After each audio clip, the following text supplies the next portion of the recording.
الله أكبر.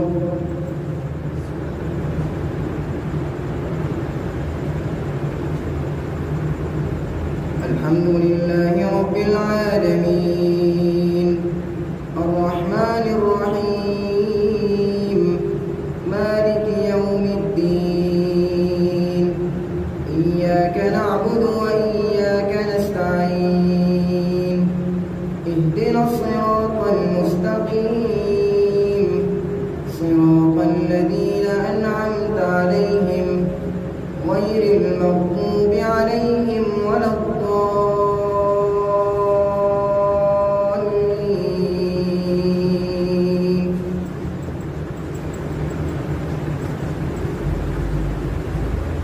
وما أبرئ نفسي إن النفس لأمارة بالسوء إلا ما رحم ربي إن ربي غفور رحيم. وقال الملك ائتوني به أستخلصه لنفسي فلما كلمه قال إنك اليوم لدينا مكين أمين. قال اجعلني على خزائن الأرض إني حفيظ عليم. وكذلك مكنا ليوسف في الأرض ولنعلمه من تأويل الأحاديث. وكذلك مكنا ليوسف في الأرض يتبوأ منها حيث يشاء نصيب برحمتنا من نشاء ولا نضيع أجر المحسنين. ولأجر الآخرة خير للذين آمنوا وكانوا يتقون. وجاء إخوة يوسف فدخلوا عليه فعرفهم وهم له منكرون. ولما جهزهم بجهازهم قال ائتوني بأخ لكم من أبيكم ألا ترون أني أوفي الكيل وأنا خير المنزلين. فإن لم تأتوني به فلا كيل لكم عندي ولا تقربون. قالوا سنراود عنه أباه وإنا لفاعلون. وقال لفتيانه جعلوا بضاعتهم في رحالهم لعلهم يعرفونها إذا انقلبوا إلى أهلهم لعلهم يرجعون. فلما رجعوا إلى أبيهم قالوا يا أبانا منع منا الكيل فأرسل معنا أخانا نكتل وإنا له لحافظون. الله أكبر. الحمد لله رب العالمين الرحمن الرحيم مالك يوم الدين إياك نعبد وإياك نستعين اهدنا الصراط المستقيم صراط الذين أنعمت عليهم غير المغضوب عليهم ولا الضالين.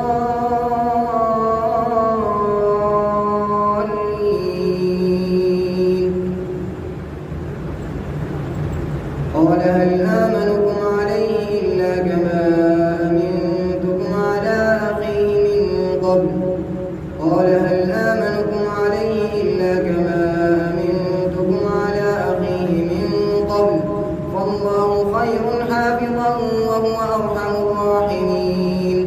ولما فتحوا متاعهم وجدوا بضاعتهم ردت إليهم قالوا يا أبانا ما نبغي هذه بضاعتنا ردت إلينا ونمير أهلنا ونحفظ أخانا ونزداد كيل بعيد ذلك كيل يسير.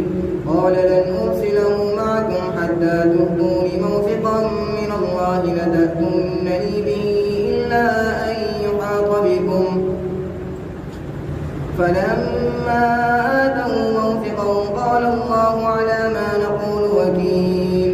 وقال يا بني لا تدخلوا من باب واحد وادخلوا من أبواب متفرقة وما أغني عنكم من الله من شيء إن الحكم إلا لله عليه توكلت عليه فليتوكل المتوكلون. ولما دخلوا من حيث أمرهم أبوهم كان يغني عنهم من الله من شيء إلا حاجة في نفس يعقوب قضاها وإنه لذو علم لما علمناه ولكن أكثر الناس لا يعلمون. الله أكبر ورحمة الله. السلام عليكم ورحمة الله.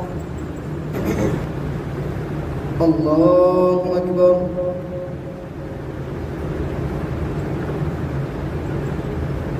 الحمد لله رب العالمين الرحمن الرحيم مالك يوم الدين إياك نعبد وإياك نستعين اهدنا الصراط المستقيم صراط الذين أنعمت عليهم غير المغضوب عليهم ولا الضالين.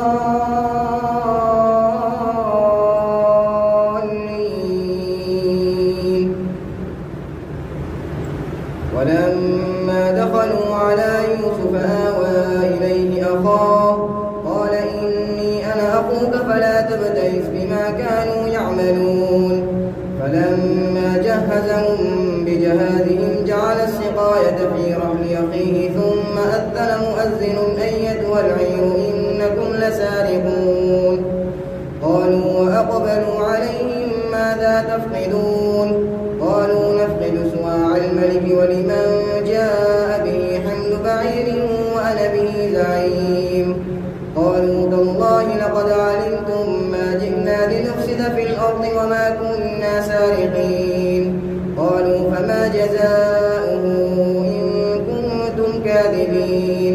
قالوا جزاؤه من وجد في رحله فهو جزاؤه كذلك نجزي الظالمين. فبدأ بأوعيتهم قبل وعاء أخيه ثم استخرجها من وعاء أخيه كذلك كدنا ليوسف ما كان ليأخذ أخاه في دين الملك إلا أن يشاء الله نرفع درجات من نشاء وفوق كل ذي علم عليم. قالوا إن يسرق فقد سرق أخ له من قبل فأسرها يوسف في نفسه ولم يبدها لهم قال أنتم شر مكانا والله أعلم بما تصفون. الله أكبر. الحمد لله رب العالمين الرحمن الرحيم مالك يوم الدين إياك نعبد وإياك نستعين اهدنا الصراط المستقيم صراط الذين أنعمت عليهم غير المغضوب عليهم ولا الضالين.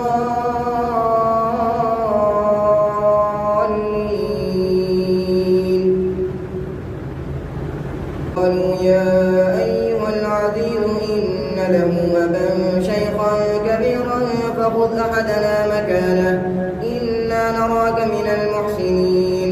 قال معاذ الله أن نأخذ إلا من وجدنا متاعنا عنده إنا إذا لظالمون. فلما استيئسوا منه خلقوا نجيا قال كبيرهم ألم تعلموا أن أباكم قد أخذ عليكم موثقا من الله ومن قبل ما فرطتم في يوسف فلن أبرح الأرض حتى يأذن لي أبي أو يحكم الله لي وهو خير الحاكمين. ارجعوا إلى أبيكم فقولوا يا أبانا إن ابنك سرق وما شهدنا إلا بما علمنا وما كنا للغيب حافظين. واسأل القرية التي كنا فيها والعير التي أقبلنا فيها وإنا لصادقون. قال بل سولت لكم أنفسكم أمرا فصبر جميل عسى الله أن يأتيني بهم جميعا إنه هو العليم الحكيم. وتولى عنهم وقال يا أسفا على يوسف وابيضت عيناه من الحزن فهو كظيم. قالوا تالله تفتأ تذكر يوسف حتى تكون حرضا أو تكون من هالكين قال إنما أشكو بثي وحزني إلى الله وأعلم من الله ما لا تعلمون. الله أكبر. السلام عليكم ورحمة الله.